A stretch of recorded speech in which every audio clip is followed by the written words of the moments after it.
Hello and welcome to an episode of Gory Days with me, Owen Staton, where we discuss and reminisce our gaming memories from years gone by, from the dawn of time. This is the fireplace where we sit in the middle of the forest with our nice bit of furniture and jugs up the top and really enjoy our gaming memories. And here, by the miracle of modern technology, although I'm pointing in the wrong direction, this way is my very special guest, my good friend, Joshua Van Zaane, who is joining me all the way from Japan, the other side of the world where it's late at night. But as we sit here, the fire is almost crackling and we're doing really well. So, hi, Josh, how are you? Good, Owen. Thank you very much for inviting me on here to the fireplace chat. I've got to say, it's absolutely steaming here in the summer. So sitting behind having a fireplace behind me is probably not the most not the most choice place to sit. But yeah, it's been good, man. It's nice. Thank you. Good. It's great. I'm very impressed with this technology. Well, yes, indeed. It's great to see you, Joshua, and thank you very much for joining me. This is a new series where we discuss your sort of hobby origins, but I'd like you to take back and think more about the holistic things, the feelings you had, the expressions, the memories you have from gaming. So we're going to talk a little bit about that. Josh, were you ever not a gamer? Yes, absolutely. Yeah, from about, I think I became a gamer about 17, 18. What was that old Josh like, the pre-gamer Josh? The pre-gamer Josh was really into like model kits and that kind of thing. I was fascinated with like Tamiya. They're like these old Tamiya catalogs that we got in Australia, and the dioramas those guys would make were just incredible. I was so blown away by the amount of work that went into these things. I couldn't believe human hands would make or paint or construct such things. Like, they look like real life, like the photography, the modeling, that kind of stuff. So yeah, I got really obsessed with Tamiya, and I would buy all these wonderful like car kits or tanks or whatever, and buy all the Tamiya paints and that kind of stuff, and then try to emulate all those kind of wonderful images I saw in the catalogs with my feeble skills, but and all the decals and that kind of stuff. It'd buy like spray paints to get that nice gloss finish and all on the car bodies and that kind of thing. So that's where it all started, with the hobby kind of stuff for me anyway. Okay, so you were into your model kits. What we're talking, Second World War stuff. We're talking tanks, cars, that type of thing. What was your first sort of gaming memory of or experience then? How did that evolve into gaming as we know it? I think prior to gaming, I would have had some idea about fantasy and that kind of thing through TV shows or movies or whatever at the time. And that's like during the, mid 80s or something like that. And then I think it was The Hobbit, the book The Hobbit, at my grandmother's place. She had a copy of The Hobbit. And so I read that, and I was really fascinated by this whole fantasy genre that I've never read a book like this before. Traditional books I wasn't all that interested in, to be honest, at school. So this was something I really got hooked into, and I really wanted to find more books like that. So that was my first sort of conceived idea of what fantasy was, through the Hobbit, Tolkien's Hobbit book. So where did that lead then? What was your first sort of gaming experiences? Was it role playing? Was it wargaming? Was it the painting aspect, or where did it go from there?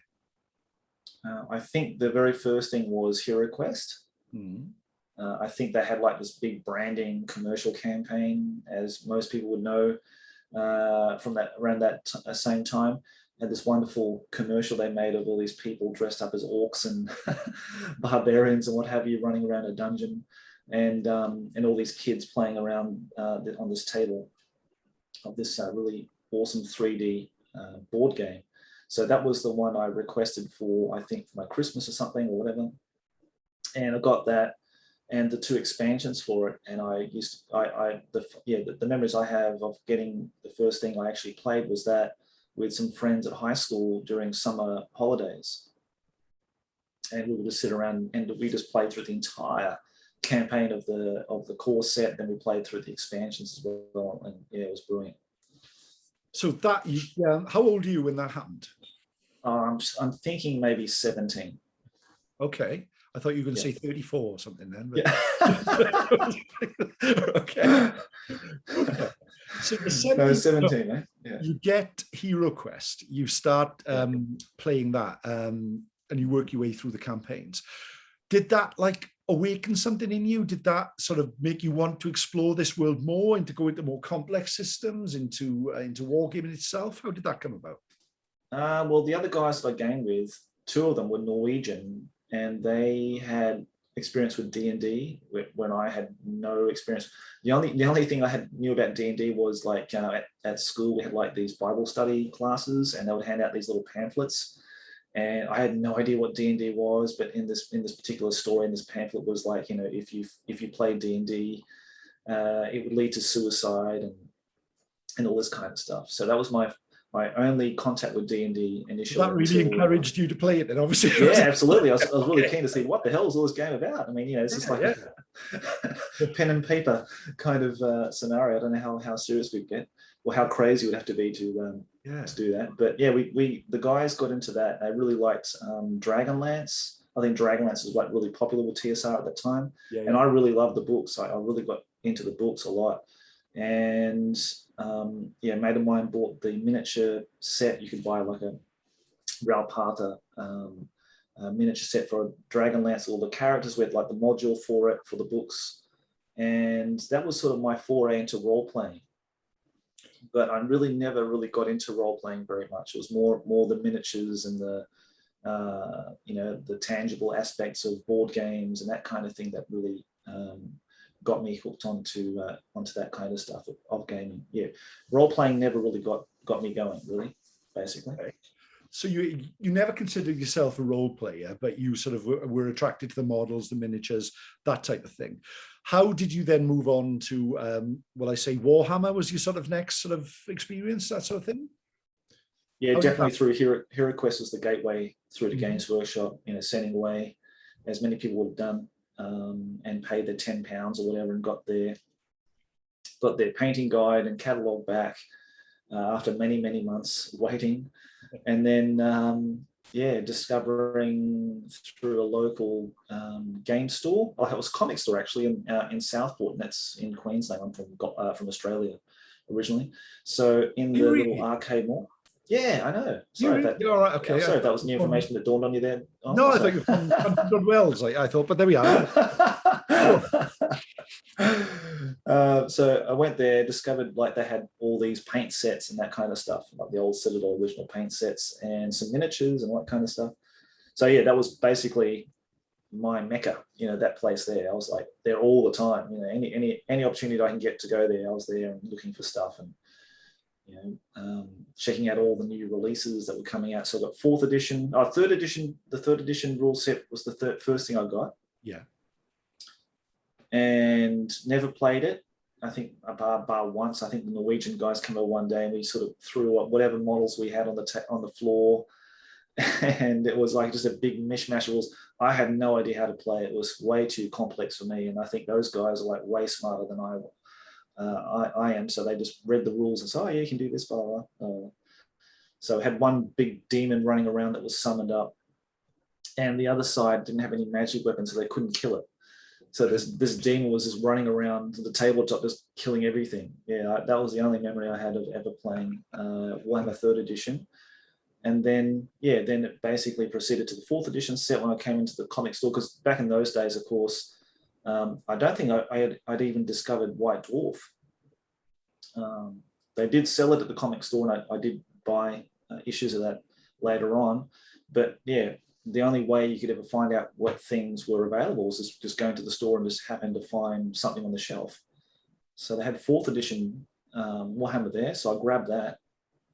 And that was the best thing I ever did, because that was basically, you got everything in the box. You got 2 armies, you got the terrain, you got rules that were pretty simple and very easy to read and to get a grasp of the rules and that kind of thing. And so I'm one thing I do sort of know about you, Josh, you're very well traveled, having lived in the UK, obviously from Australia, now in Japan. At some point there, you left the golden shores of Australia. You left New South Wales, not as good as old South Wales, obviously, but you left the Australian coast, and you headed up to Britain. So how did that come about? You moved to the UK. Yeah, well, at this time, I was about 19 or 20 or something like that, and finished school and all that kind of thing. Had no real prospects. All I did was just paint miniatures and just, was just totally immersed in this Warhammer stuff. I just loved it. And the guy that I was friends with, Marcus, yeah, he also had worked for Games Workshop prior and been there, come back, and he was really big into Warhammer, a lot of miniatures and stuff like that. So we would often game together. And he said he was going to the UK, and I said, "Oh well, I want to go as well." So I with the help of my grandmother, we put enough money together to get me a plane ticket, and headed over there. For the whole reason was, the whole purpose was to get a job at Games Workshop. So did you have anything lined up, or did you just go? No, nothing. I just went over there. Yeah, had a 1 year ticket, so basically like 1 year. Yeah. And just headed over there, and that was it. It was just basically the same thing I did when I came to Japan. I had nothing lined up, just came over and just landed a job, and that was it, That's a big thing to do, isn't it? I lived the rogue life, mate. You wouldn't think so, but yeah. Did you know anybody? I'm a gambler. Did you know no one. No, nothing. Okay. I didn't know anybody. Yeah, it was. And actually, it was a pretty scary place if you're like 20 years old, don't know anybody. And I arrived there separately to the other guys, because I flew out from the Gold Coast, I think. Yeah. Well, they flew out so many hours before me or whatever. I arrived in London at Heathrow Airport. Yeah. And mate, I had no idea they had 4 terminals. I had no idea. I think they had 3 or 4 terminals there. Yeah. So I was waiting for that. I was waiting for Marcus and Brad, the other guy. And I was sitting in the terminal waiting on looking at the arrival screen. Yeah. And waiting, nothing came. And then I said, I'd asked someone in the side, it's a terminal, whatever it was, terminal 4 or whatever. I was in the totally wrong terminal. I had no idea, mate. I was so naive. I had no idea about the world. Yeah, I'd never traveled anywhere before. And here I was, halfway, on the opposite side of the world, and, just totally lost. Yeah. And it was a big adventure, really. It was really good. Yeah, I really enjoyed it. Did you have anywhere to stay sort of lined up? Any houses? Yeah, we had a hotel we hooked up and we stayed at on the first night and the second night. And then we went to somebody that Marcus knew in Earl's Court that had a share room. And basically it was just a room. That was it. If you wanted to sleep on a mattress, you'd have to find a mattress on the street. Someone had thrown out a mattress on, because maybe in Wales they do the same thing, but in London they would just dump all their stuff they want chucked out on the side of the street, and the lorry would come over and pick it all up and take it away. So if you found a mattress, you could get somewhere to sleep. You know what I mean? So you had to walk the streets until you found a mattress. We had to walk the streets to find a mattress. I think that's how it went down. And yeah, he just found a place on the floor in one big room for 9. I think it was 9 people living in there. Wow. It was pretty ordinary conditions. I would never do that again, ever. Yeah. But when you're like 19, 20, and all you want to do is go and see Games Workshop, that's how sad I was. I was a sad little bastard. Okay, but yeah. You basically you roomed up in a room with 9 people. You're on the other side of the world from home. How you landed that job in Games Workshop? How did that happen? After much persistence, I went there maybe 3 or 4 times to different stores and put an application in.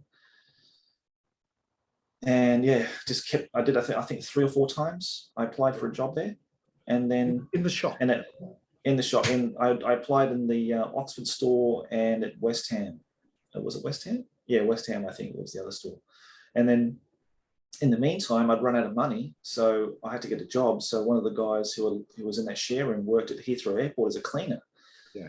And he said, "Oh yeah, we can get you a job there, no problems, blah blah." And that was a night shift, and I'll never forget it. Owen, I'll never forget it.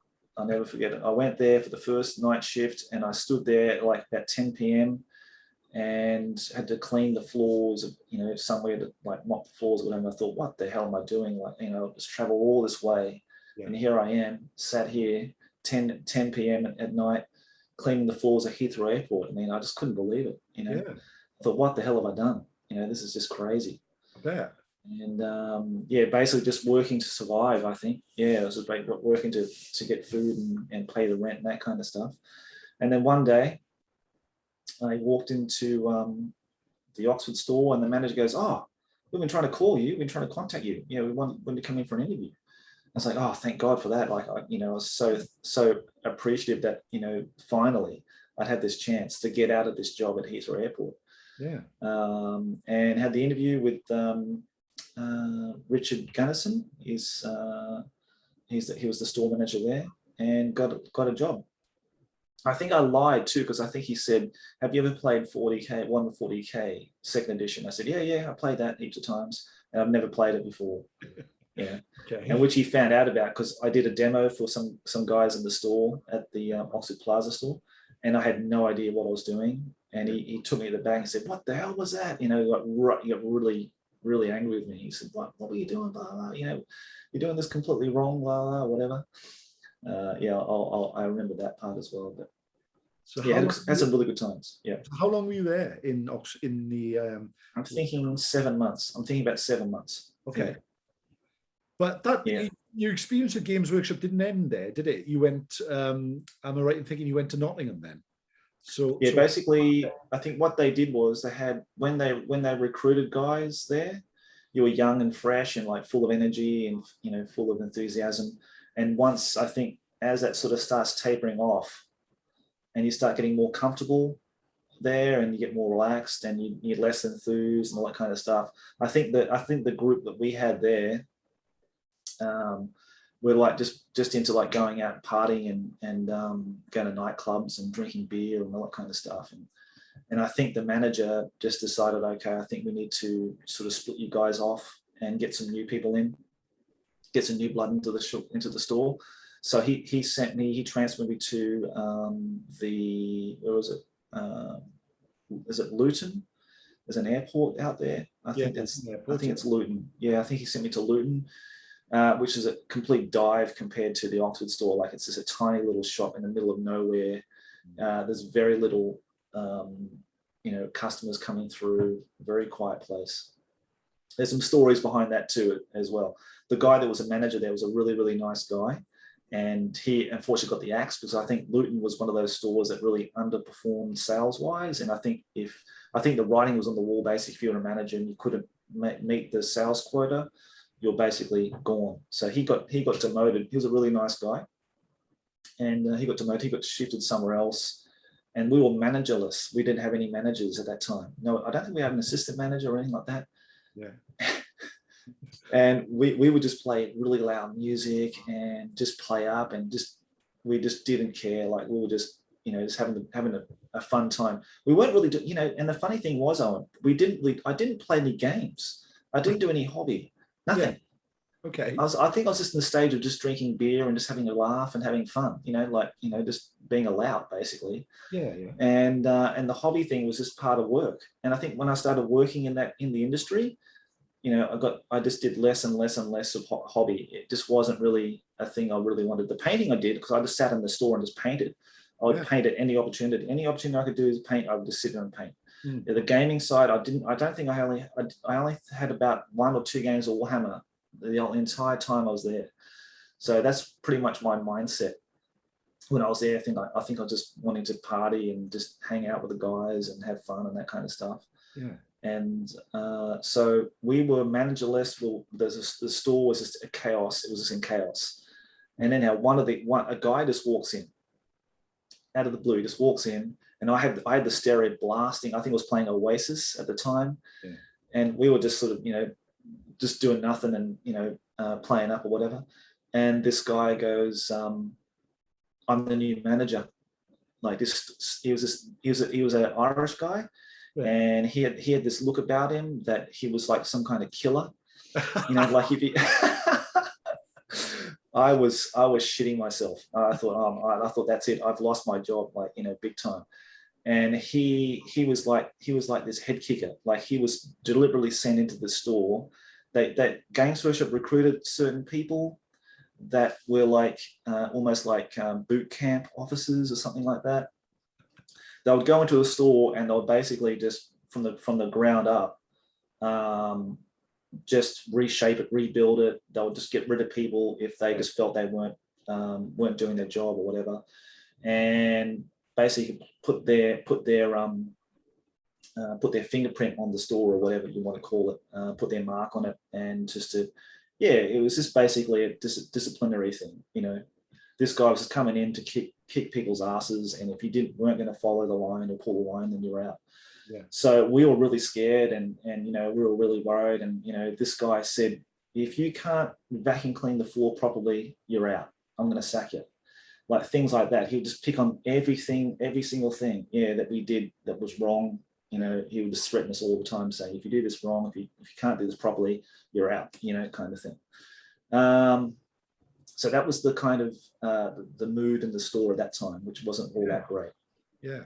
And but things, the ship steadied itself, and I think a couple of guys left by that time. And then one of the internal memos came into the store looking for heavy metal painters. Yeah. And one of the guys working there, he said, "Oh, Josh, you should try for that. You should go up there and have an interview and see how you go." And I thought, I don't know. I'm not usually they're like, Golden Demon winners that get jobs there, and I wasn't that kind of level. But I wasn't a bad painter. It was just that I wasn't really, pushing the boundaries. I wasn't a White Dwarf studio heavy metal painter by any means. But I thought, okay, what the hell, I'll go and try it out. And I got invited up to Nottingham, and I stayed in it's like one of those company houses that they have at Games Workshop, where it's like when people come up to stay, they just stay in that house. And they come to the studio the next day. And he had John Wigley. I don't know if you know John Wigley. He's a famous artist for Games Workshop. Worked there for many, many years. Yeah. He was there. He was with me. Like, that was the first time I met John. Lovely bloke, and a fantastic artist. So John ever watches this, I hope to meet up with him again, because his wife is Japanese, and he would come here every year with his kids. And I remember having curry and beer and playing FIFA on the PlayStation 1. I think the PlayStation 1 had just released in that year. It was 94, 95. Yeah. And FIFA came out, and John was kicking my ass on FIFA. I was playing Australia. I think he was playing England or something like that. But I loved it. I always remember that time. It was really, really cool. And so you went to headquarters. You started working in headquarters there in the painting team then. Well, I had to pass the, like the painting. It's not like an interview. Basically, you just go there, you paint a model, and if you're good enough, you'll get the job. Okay. And when I came to England, I didn't have any miniatures I had from Australia. I had nothing. So I had only a very few models that I painted in the UK.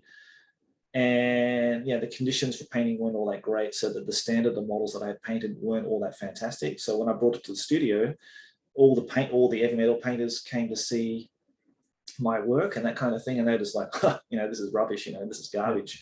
They're all just laughing at it, Anyhow, Simon, the studio manager at the time, he said, okay, we'll give you one of the miniatures to paint for the day. You sit down there and paint it and bring it back to me when you're finished, and we'll see how you go. So I had a high elf Phoenix guard to paint for the day. So I painted that really quickly. I wanted to paint it really fast, and it was like a really, I can't really remember how I felt at that time, but obviously I felt really under a lot of pressure, or it was really being in an environment like that, being in the studio with all these great people, and you can hear maybe Jervis Johnson speaking upstairs, and Mike McVeigh would walk past, and all these great people that you admired through the White Dwarves and that kind of thing. But I finished that as quickly as possible as I could. I brought it back to Simon. He looked at it and said, "Oh, it's not too bad." So he said, "Yeah, I'll give you the job." I said, "Oh, that's awesome." So I had to get some work out my accommodation, and I found a place just down the road from the studio that I could rent out, and that's how it all started, man. So what sort of things did you do there? How long were you there? How did it all sort of, and where did you go from there? Okay, I think given that my skill set wasn't up to the level of the other guys at the studio, I think what they decided was that, okay, we'll get Josh to do some easy stuff first and sort of just break him into it. Yeah. So they said, go and see Jervis Johnson upstairs. He's got some movement trays to make, because at that time, the studio had no movement trays. So all the battle reports you saw in the White Dwarves, they had no movement trays. They would actually just pick up the models and move them individually as they'll play with them. So he said, "Yeah, we want movement trays for various different armies and that kind of thing." So I'd have to work out the sizes. There'd be like a drop saw up on the second level that I'd use and get the MDF and make all the movement trays of various different armies, paint them all up, and that kind of thing. That was my initial job at the studio. And then they started telling me that they needed certain conversions for units. So like in the 5th edition battle book, and I think the rule book too, there are some of the conversions that I did for the units as a crossbow dark elf champion that I did. And I painted up some witch elves, and I painted up a few other things and some wood elves and that kind of thing, just to fill in all the blank spaces they had that the designers would play test and use, and they'd need specific models to fill in certain ranks of units. And that's how it all sort of started from there. So I didn't do any major work. I wasn't painting character models. All that sort of stuff was reserved for the top guys there. And so the only thing that I can really, claim as being, mine is some of the lizardman stuff, funnily enough. Yeah, the race that I hate the most. Yeah. Ironically so, it was the lizardman, because they were just coming out. They were just getting ready for release. So we were doing all the box set miniatures, the plastics, the metal Saurus and command models and that kind of thing. So that was my claim to fame, if you like. Yeah. Did you enjoy it? Was it a good experience, a bad experience? Oh, great experience, mate. It'd be wonderful. Yeah. I think if I had stable living conditions where I had people obviously the guys who worked there probably had families they would go back to and live with, or they'd have somebody, some kind of supportive network. I had nothing. I had nobody. So, and the wages were really low. I mean, luckily they kept my wages the same as my retail wages, but other guys like Torben Schnorr, I think he's a Danish guy, amazing painter, just incredible, as good as Mike McVeigh, but his wages were lower than mine. And he just slept on a mattress on the floor. He couldn't afford a bed or anything like that. It was just really heartbreaking to hear that sort of stuff. Yeah. I couldn't believe it. I couldn't believe it. Yeah, really, really bad. So, and my old manager warned me, said, don't go to be a miniature painter, go be a manager, because you'll get paid very, very little when you do that job. It's the lowest paying job in the entire company. Yeah. So he did warn me, and I took it anyway. Yeah. But had a great experience. I really enjoyed, just being in that zone, if you like, just sitting there with all these great painters painting, and it really improved my level too, So I take it from there, then you were living on your own, no support network. You decided to go back to Australia. Is that what happened then, or? I was living with a bunch of people. They weren't bad people. They were just drug dealers. Oh, okay. Yeah. So it wasn't the best situation to be in. One of the ladies living at the top floor, she was a lovely, lovely lady. I don't know how old she was, but maybe she was probably about my age now, I think. Yeah. Anyhow, her boyfriend would come over every now and again, and he'd sit in the lounge with her or whatever, and I'd be sitting painting at the coffee table. And he goes, "Hey, is that Warhammer?" I said, "Yeah." He said, "Oh, I used to be in a band." He used to be part of that, is it D-Rock or Wraith or something like that? One of the old Bolt Thrower. That's it, Bolt Thrower. Yeah. He was part of Bolt Thrower. God, Yeah, he goes, "Oh yeah, I used to play, in a band called Bolt Thrower," because he's a musician. And yeah, we played for all these gigs for Games Workshop fans and that kind of stuff. So he knew all this kind of stuff, like 40K and whatever. Yeah, there was some funny people living there. Yeah. But yeah, in the end, it just turned out that I was living a very unhealthy lifestyle. Like, Yeah. I was talking to Marcus the other day. I can't remember eating like a real meal. You know what I mean? I wouldn't cook. I wouldn't go shopping. I had no car. I was just, living off Games Workshop. Basically, I was just like breathing in, and that was my sustenance, basically. Yeah. And then I would just eat lunch at work and just live off. I was just smoking 20 a day. Yeah. I wasn't drinking. I was just smoking a lot and just living a really unhealthy lifestyle, basically. And I think I got to the point where I was so thin and so frail, so pale. Yeah. I was like a little ghost man, like a twig, white twig. So I think it was just like, okay, I've had enough. I've got to go home. And so sadly had to resign and depart the studio.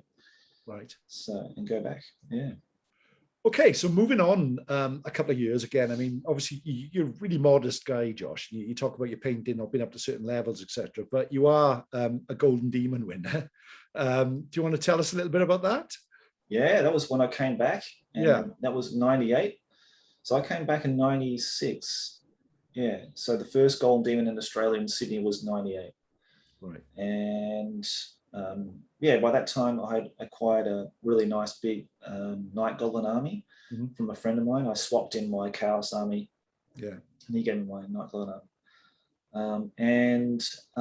Funny story too. When I just before I left the studio, they said, "Did you want to order any miniatures?"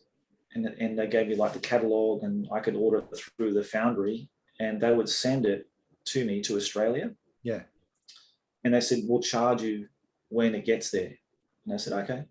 So I put in a fairly big order, a lot of Chaos stuff, a lot of 40K fantasy stuff. And it finally arrived, the shipment arrived. They never charged me for it, which is amazing. Yeah. Okay. It would have been today, it would have been over $1,000 worth of stuff, I'm sure of it. Yeah. The equivalent today would have been really huge amount. So I got all that, and I swapped most of it with this guy, my mate, for his Night Goblin army, which is the best thing I've ever done. Because once I started playing Night Goblins, I thought, my God, what have I been missing out on all these years? It's been so much fun. So I painted up a command group, and I entered that into the first Golden Demon.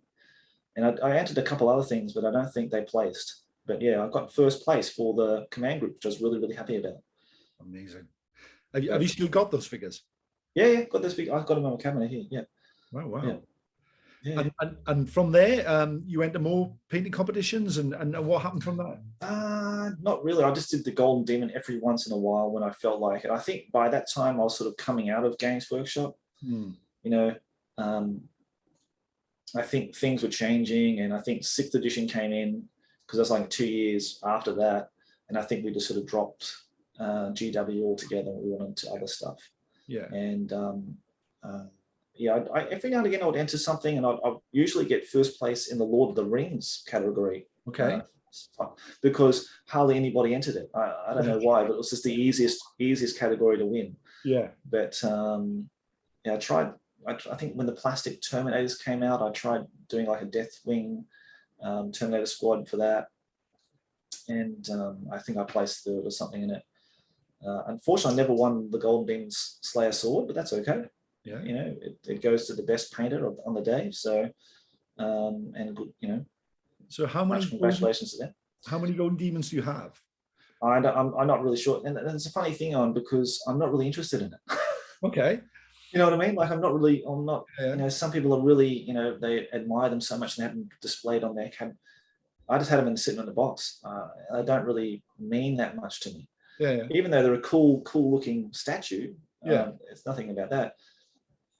I don't have such an overwhelming sense of pride of having them displayed anywhere in my room or anything like that. I don't know why. Just, I'm glad they're still in Australia. They're still somewhere. Yeah. It's like people win an Oscar and then put it in the toilet, I suppose, isn't it? Yeah, maybe. I didn't go that far. You can chuck me in that fireplace. That'd be a good start. Yeah. No, okay. All right. So moving on again, you're now in Japan. You've made a life for yourself in Japan. Still gaming, still at the forefront of the gaming community. Really, how did all that happen? That's a good question. Yeah. Let's see. How did it all happen? Well, when I first came to Japan, I was really heavily into Infinity, which is totally unrelated to anything Games Workshop. It's a sci-fi skirmish game. I don't know if you're familiar with it, Owen. Yeah, I know it. I think you and Marcel talked about it in one of the Warhammers before. Really heavily into that. I've been heavily into that for about 10 years. And, as far as Games Workshop or Warhammer or anything that was concerned, I hadn't played any of that for a very long time. But I had kept my army, my Orc Goblin army, kept that. It was just collecting dust on a shelf somewhere.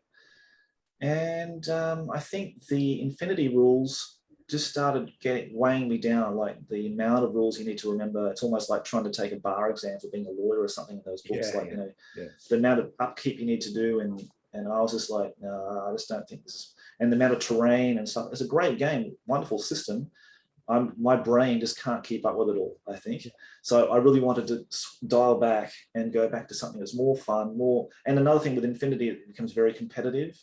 And it's not, you don't have many laughs, you know what I mean? Like it's not a game where you can have a laugh in, you know what I mean? It's more really serious. It's all very tournament based.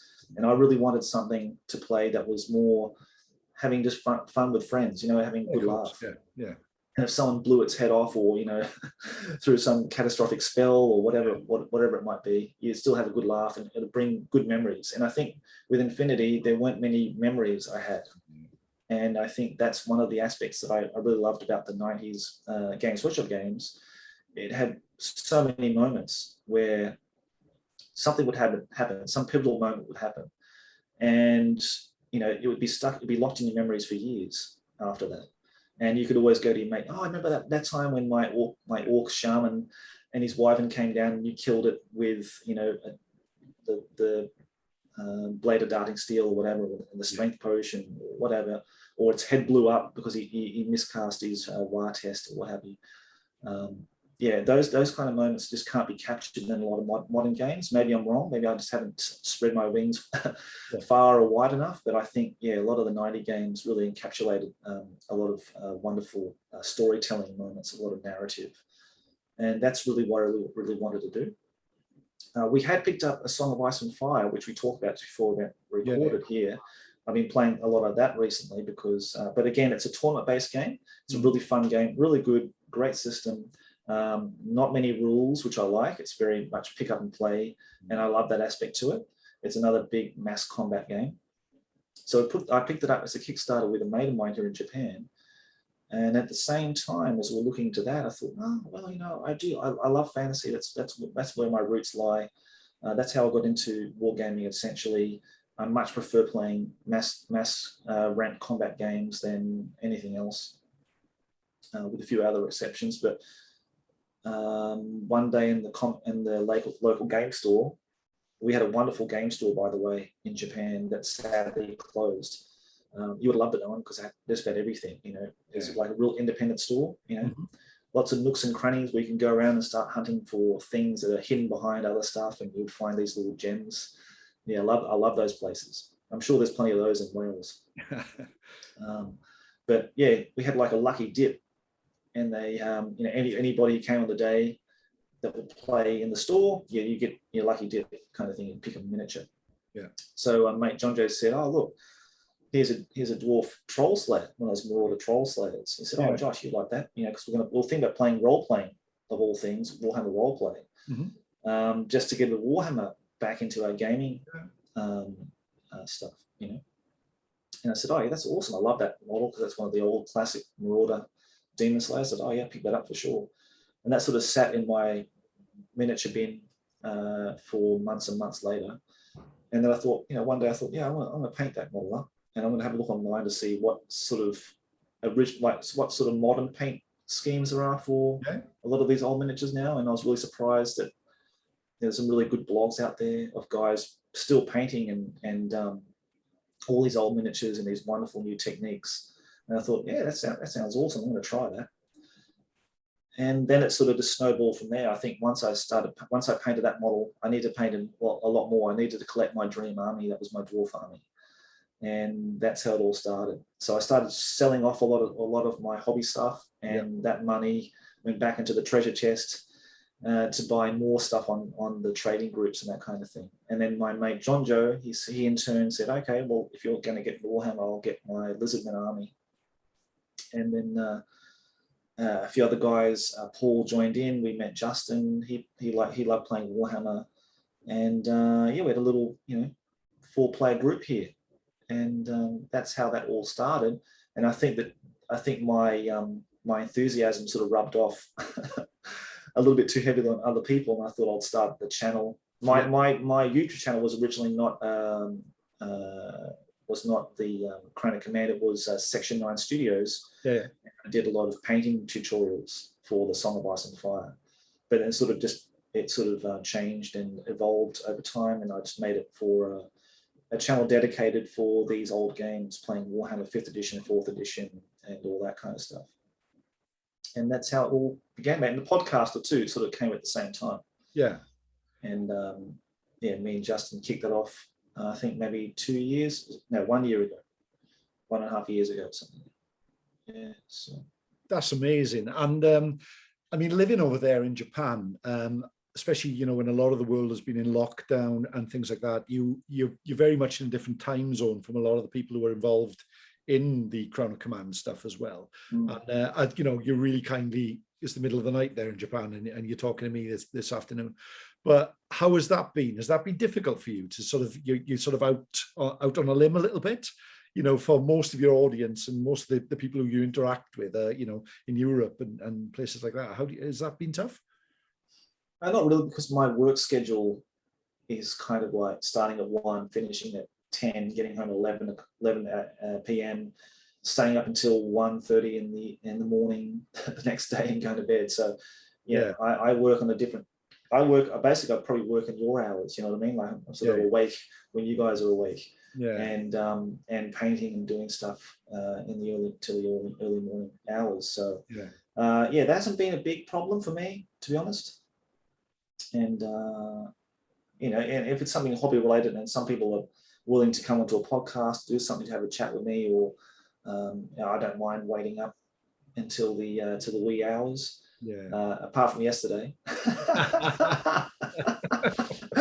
Yeah, well, I was well and truly conked out. Yeah. Anyone can look at my Twitter feed and see what happened there. So what have you got ambition wise, Josh? What's your hobby ambitions? Where are you going to go from here? I think it's been a case of accumulating. So now I've got back a lot of stuff that I used to have when I was 17, 18, 19 or so, that I had either sold, given away, thrown away. Now I've actually now acquired a lot of that stuff back. So I'm at a good point now where I can sit back and say, okay, I've really got to focus on not buying anything more, just finishing what I started. Yeah. So my ambitions for hobby-wise are to get that done and start completing and finishing painting armies. And then improving the channel and like giving that a bit of a facelift. Yeah. As you probably know, I've just bought a new bit of hardware that looks like it's come out of some kind of reverse engineered Area 54 warehouse called an Apple iMac. Yeah. And it looks like aliens designed this thing, mate, because I don't know. I think you need to be an alien to work this thing, because I don't know how it works so far. I think once you get the hang of it, it'll be quite simple. Like, I think there's going to be some great things going to come from you there with that.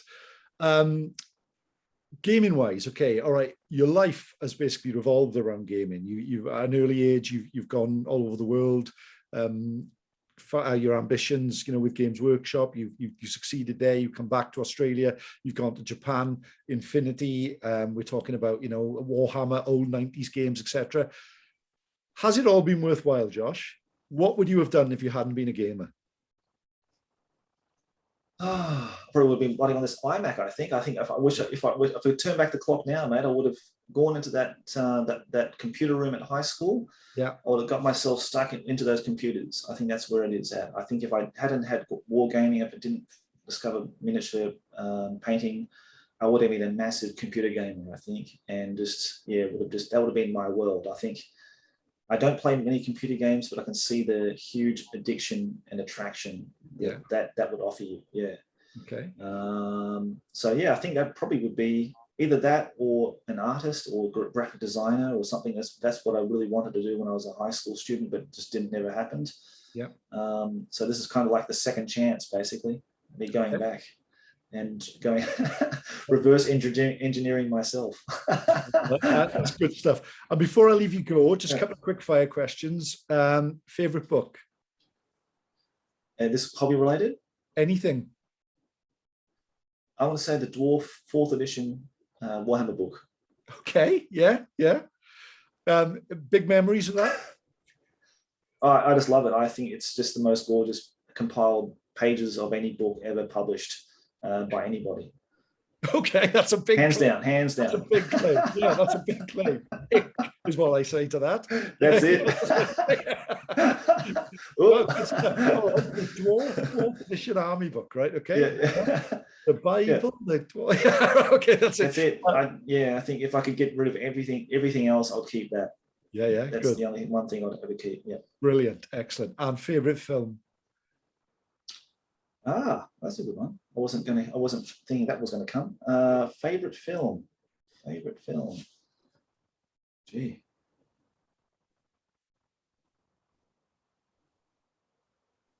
It's a difficult one, Owen. You put me on the spot here. You should have. Why didn't you include those in the bloody questions you sent? I do like a lot of films. If I think about the movies that I really enjoyed the most, that I've watched the most, it would have to be Star Wars Episode 4, 5, and 6. Okay. And it's funnily enough, I'm not into the whole Star Wars games. I don't play any of the board games or war games or anything like that with them. But yeah, I think 4, 5, and 6 would have to be some of my all-time favorite movies. Yeah. Excellent. Good. My second guest have chosen the same films as well. The two guests. Oh, very good. Yeah, good, mate. Nice one.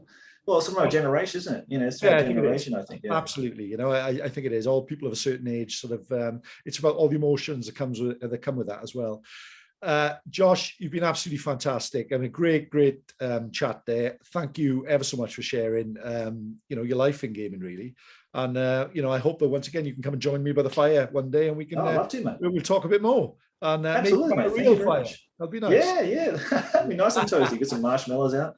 Yeah. I'm gonna let you go to bed now because I know how late it is there. And bed? No, mate. This is early. Lots of painting. I've got some goblins to paint behind me.